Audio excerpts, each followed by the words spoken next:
Hey, Oakwood Small Groups. Hey, as you gather together tonight, we are in the Gospel of Luke chapter 15, 11 through 32.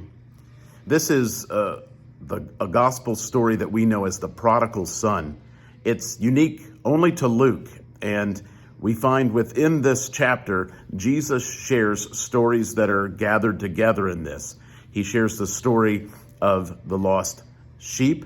He shares the story of the lost coin, and then what we would know as the lost son, the prodigal son.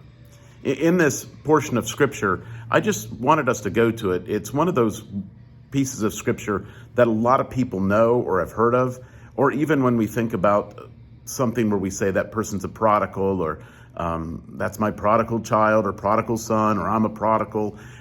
It becomes one of those stories that comes back to Luke. And I just wanted us to look at that story and dig just a little bit deeper together. Always keep in mind that we're looking at those questions that say, you know, what sticks out to me in this story? What challenges me in this story or convicts me in this story? What do I see and what is revealed to me in this story about God's character? And that's a big one in this one because Jesus shares this story and shows us the love of the Father here.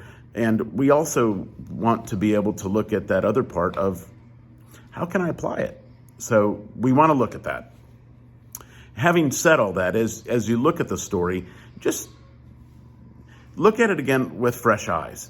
And there are some things in there that we know the three main characters. There's a father, there's a younger son, there's an older son.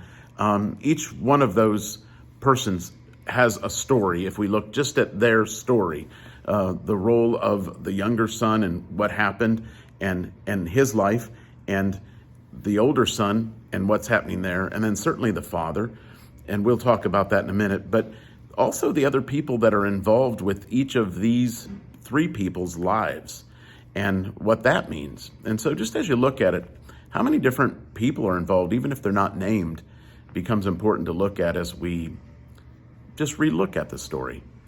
You know, what does it mean to us here as we see this story unfold? And for me, what would life be like, or what would our faith be like if we didn't have this story? Would there be a big difference? And what challenges us in this story to move us into some sort of action in what's taking place? Because there's a crowd and there's people around both of these boys and certainly the father, and we want to address that and look at it in your group. But also, a lot of times people say, well, I was that prodigal son that went away. But is there a prodigal son that stayed?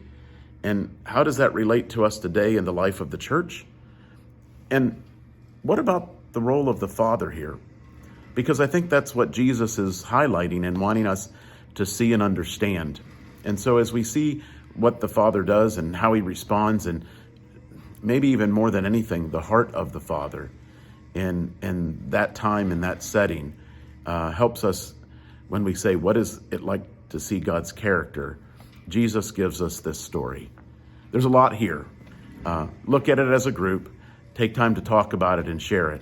But really soak it in, because it's an important story to us in our Christian faith as we are disciples of Christ, following him, and as we go also into the world and share our faith.